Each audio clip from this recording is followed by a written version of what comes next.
March 14th, 1944. A Bf-109 takes off from Lechfeld Training Base, Bavaria. The pilot, Unteroffizier Klaus Becker, 20 years old, has 18 hours of flight time. 18. He's never flown this aircraft before. Never landed a Bf-109. This is his first solo flight.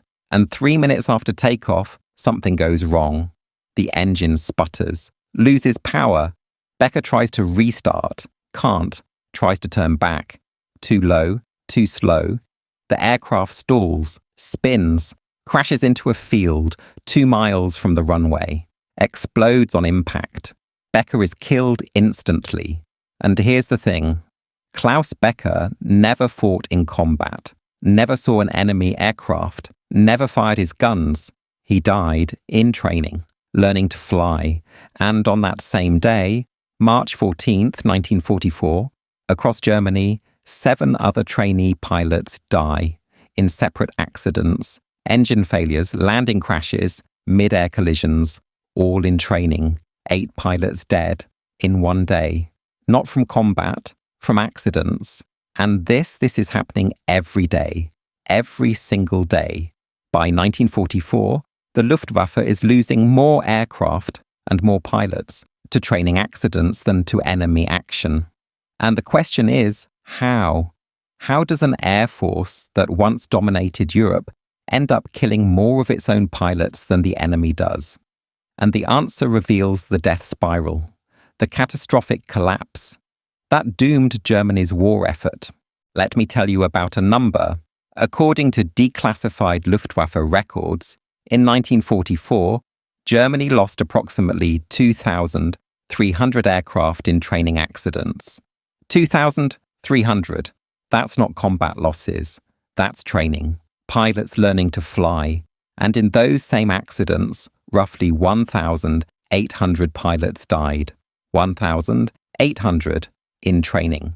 For comparison, in 1944, the Luftwaffe lost approximately 5,000 aircraft in combat. 5,000. So training accidents accounted for nearly half the total aircraft losses. Half. And pilot deaths. Training accidents killed almost as many as combat. That's insane. That's an air force destroying itself, faster than the enemy can destroy it. And the question becomes, why? Why were training accidents so catastrophic? And the answer, it's not one thing. It's a cascade, a death spiral, where every attempted solution made the problem worse. Let's go back to the beginning, 1939, 1940. When the war starts, Germany has the best trained pilots in the world. Luftwaffe training takes, on average, 240 hours. 240. That's flight time, actual time in the cockpit, plus ground school, navigation, gunnery, tactics, advanced maneuvers. And when pilots graduate, they're ready, skilled, confident. And in the early war, France, Battle of Britain, they prove it. German pilots dominate because they're well-trained, experienced, and the Luftwaffe's training system, it works, produces excellent pilots, consistently. But here's the problem. War causes attrition. Pilots die, in combat, in accidents, and they need to be replaced. And training pilots takes time, months, and Germany, by 1941, 1942, is fighting on multiple fronts, Eastern Front, Western Front, Mediterranean, and pilot losses are accelerating. The Luftwaffe is losing hundreds of pilots per month, and the training schools can't keep up, can't produce replacements fast enough. So the High Command makes a decision. Cut training time, reduce it from 240 hours to 150, then 100, then 50. By 1944, some Luftwaffe pilots are graduating with 30 hours of flight time. 30. That's barely enough to learn how to land safely. And those pilots, they're being sent to combat against Allied pilots with 300 hours of training. And they die. Quickly, usually within their first 5 missions. And this creates a feedback loop. More pilots die, so training is cut shorter, so more pilots die faster, and the cycle accelerates. Now, let me tell you about the specific problems, because cutting training time doesn't just mean less skilled pilots. It means more accidents, because flying is dangerous, especially in high-performance aircraft. A Bf-109, it's fast, powerful, and unforgiving. It has a narrow landing gear, makes it unstable on the ground, easy to ground loop, to tip over, and landing a Bf-109 for the first time with inadequate training is deadly. Many pilots crashed on their first solo landing, never even got airborne for a second time, died learning to land, and the FW-190, it's worse. More powerful engine, heavier, more complex systems, and novice pilots with 30 hours of training couldn't handle it. They'd stall, spin, crash, and die. In aircraft that, with proper training, were safe, but without proper training were death traps. Let me tell you about fuel, because this is critical. By 1944, Germany is running out of fuel, desperately. Synthetic fuel plants are being bombed, production is collapsing, and fuel is rationed, prioritized. Combat units get fuel. Training schools, they get scraps. And this creates an impossible situation. Training schools need fuel to train pilots, to give them flight hours, but there's no fuel. So training schools, they reduce flight time. Not because they want to, but because they have no choice. Pilots get maybe 20 hours in basic trainers, 10 hours in advanced trainers, and then they're sent to operational units with minimal experience. And predictably, they crash because they don't have enough practice, don't have muscle memory, don't have the hours needed to develop instinct. And they die, not in combat, in routine flights, taking off, landing, basic maneuvers, things that experienced pilots do without thinking. But novice pilots, they think too much, react too slowly, make mistakes, and die. Now, let me tell you about instructors, because this is the other part. Good instructors, experienced instructors, they prevent accidents. They teach, they correct, they guide. But by 1944, Germany doesn't have experienced instructors, because experienced pilots are needed at the front, desperately. So the Luftwaffe pulls instructors, sends them to combat units, replaces them with whoever is available. Pilots with minor injuries, pilots who are too old for combat, pilots who failed combat training. And these replacement instructors, they're not good. They don't have the experience, the skill, the patience to train properly. So training quality declines, accidents increase, and the cycle continues. Let me tell you about Werner Hoffmann, instructor, Lechfeld Training Base, and Hoffmann, he's 38 years old, too old for combat, poor eyesight, assigned to training. And in his diary, discovered after the war, Hoffmann writes about the situation. He says, "We're killing them. The students, we're sending them into aircraft they're not ready for, giving them tasks they can't handle, and they die. Every week, 2, 3, 4 students in crashes, and we can't stop it, because orders are, train them faster, get them to the front, and if they die in training, well, at least we tried. It's criminal, but nobody cares, because the front needs pilots, now, ready or not. That's the reality. Orders from above.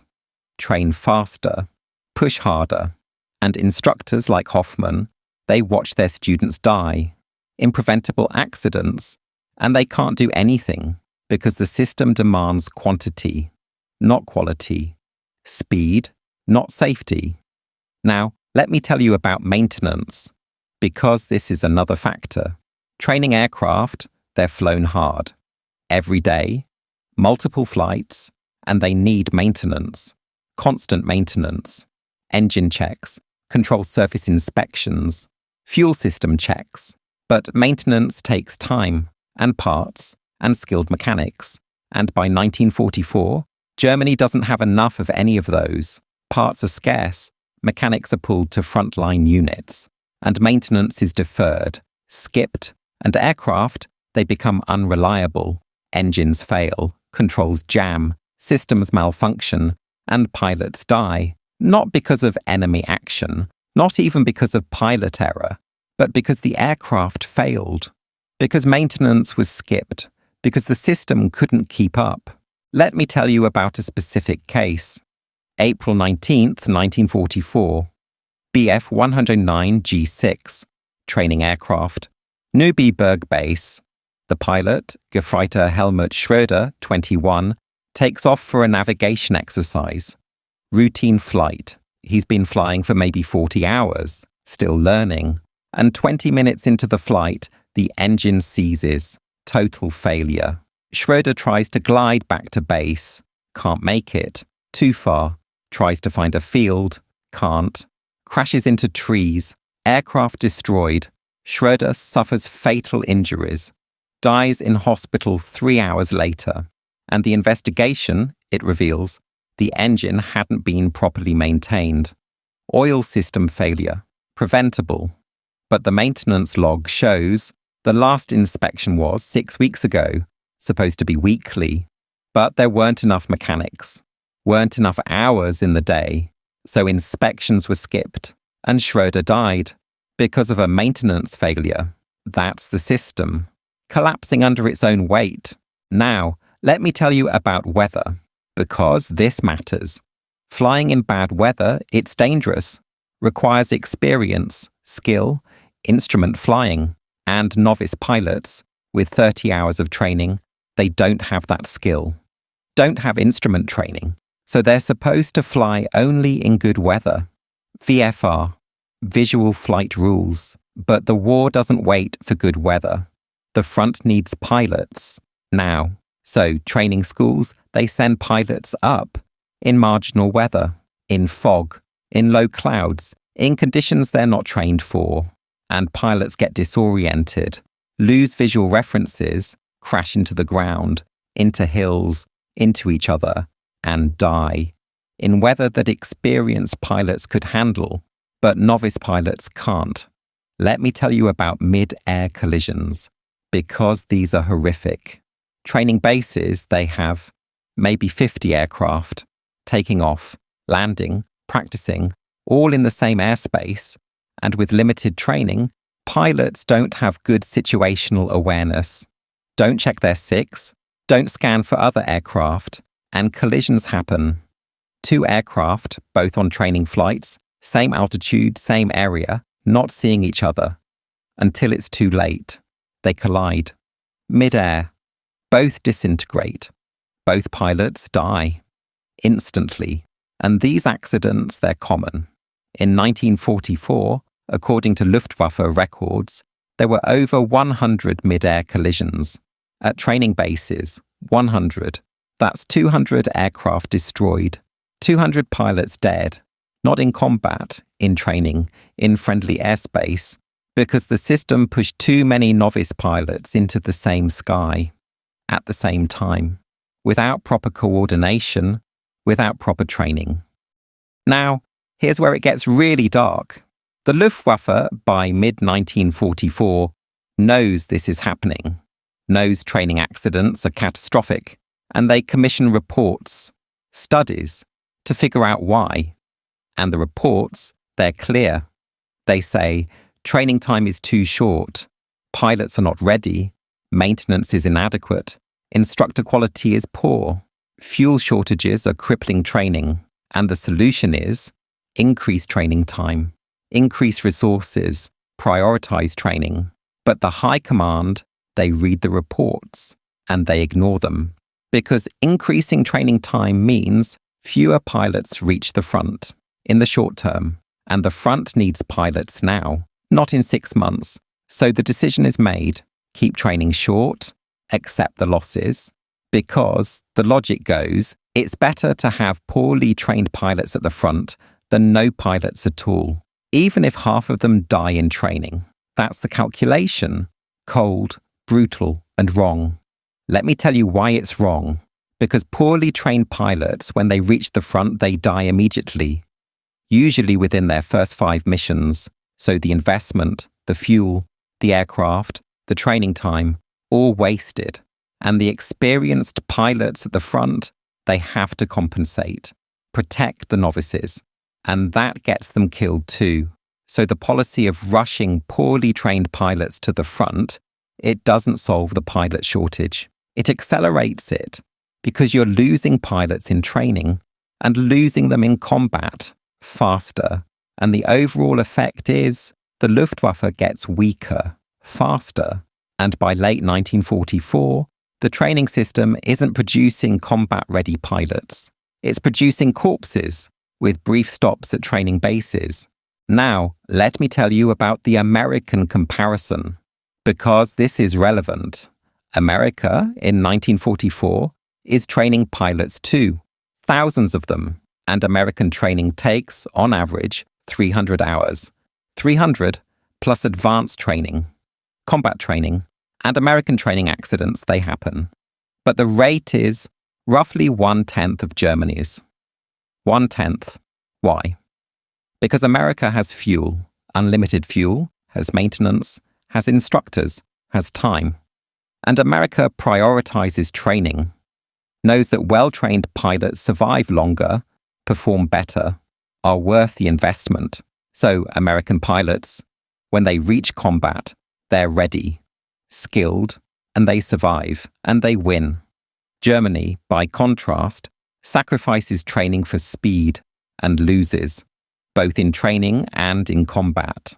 Let me tell you about Georg Fischer, 19 years old, from Dresden, drafted in 1943, starts pilot training, January 1944, and Fischer's training is abbreviated, 20 hours in a basic trainer, 15 hours in a BF 109, and that's it, 35 hours total. And in March 1944, he's declared combat ready, sent to Jagdgeschwader 3, Fighter Wing 3, defending Germany against American bombers. And Fischer's first mission, March 27th, he's in formation, sees American bombers, escorts, P-51s, and Fischer panics, breaks formation, tries to evade, gets disoriented, crashes into another German fighter, mid-air collision. Both pilots die. Fischer's total combat time, 7 minutes, 7. He died not from enemy action, from inexperience, from panic, from inadequate training, and his death is listed as a combat loss. But really, it's a training failure. That's the tragedy. Thousands of pilots like Fischer rushed through training, sent to combat, and dead within days. Not because they lacked courage, not because they lacked intelligence, but because they lacked time. Time to learn, time to practice, time to develop the skills needed to survive. And that time, Germany couldn't afford, or wouldn't afford. So pilots died in staggering numbers. Now let me tell you about the final months, October through December 1944. Germany is collapsing. The Eastern Front is being overrun. The Western Front is retreating. Allied bombers are destroying German cities daily. And the Luftwaffe, it's almost gone. Most experienced pilots are dead, killed in combat, killed in accidents, and the replacements, they're kids, 18, 19, with 20 hours of training, and they're being thrown into combat against overwhelming odds, and they die, all of them, virtually all of them. And the training bases, they keep running, keep producing pilots, even though by November 1944, the training accident rate is 60%. 60%. That means of every 10 pilots who start training, 6 die in accidents before ever reaching combat. 6. And the 4 who make it to combat, they die within a week. So the survival rate, from the start of training to the end of the war, is essentially 0, and the system keeps running because nobody knows how to stop it. or admits it needs to stop, let me tell you about the instructor's perspective. Because this is heartbreaking. Instructors, by late 1944, they know they're sending students to die, and they hate it. In post-war interviews, surviving instructors describe crushing guilt. One instructor, his name was Horst Bauer, said in a 1952 interview, "I taught hundreds of pilots, maybe 1,000, and I know maybe 5 survived the war. 5. The rest died. Most in training, some in combat, and I was supposed to prepare them, supposed to keep them safe. But I couldn't, because there wasn't time, wasn't fuel, wasn't support. I was just processing them, turning civilians into pilots, and then watching them die. And I carry that. Every day, the faces, the names, the boys who trusted me and died. That's the human cost, not just the pilots who died, but the instructors who lived, with the knowledge that they sent students to their deaths and couldn't stop it. Now, here's the final irony, the worst irony. By late 1944, Germany has thousands of aircraft parked, grounded, because there's no fuel. There are Me-262 jet fighters sitting on runways, revolutionary aircraft that can't fly because there's no fuel. And there are training aircraft grounded for the same reason, so pilots can't train and combat aircraft can't fight. And the entire Luftwaffe, this massive organization, this once dominant force, is paralyzed by fuel shortages. And in this paralysis, training accidents continue because pilots still try to train with minimal fuel in worn-out aircraft, and they crash and die until the very end, until May 1945, when Germany surrenders. And finally, the training bases close and the accidents stop. Let me bring this back to where we started. Klaus Becker, 20 years old, 18 hours of flight time. Taking off on his first solo flight in a Bf 109, and 3 minutes later, dead, in a training accident. And the question was, how? How does an air force kill more of its own pilots than the enemy does? And the answer is desperation. Germany, by 1944, was desperate, needed pilots, desperately. And in that desperation, cut training, cut standards, cut safety, and created a death spiral, where inadequate training led to more accidents, which led to shorter training, which led to more accidents, until the system was producing corpses, not pilots. And the tragic irony is, if Germany had maintained proper training standards, had prioritized pilot quality over quantity, they would have had fewer pilots. But those pilots would have survived longer, fought better, and the overall effect would have been better. But desperation doesn't allow for long-term thinking, doesn't allow for quality, only quantity, only speed, and the result was catastrophe. By 1944, the Luftwaffe lost more aircraft to training accidents than combat, not because the enemy was so deadly, but because Germany destroyed itself, killed its own pilots, in a desperate attempt to replace them. And that's the lesson. Desperation breeds bad decisions, short-term thinking, and systems that collapse under their own weight. Klaus Becker died because of a system failure, not a pilot error, not an enemy attack, a system that pushed him into a cockpit before he was ready and killed him.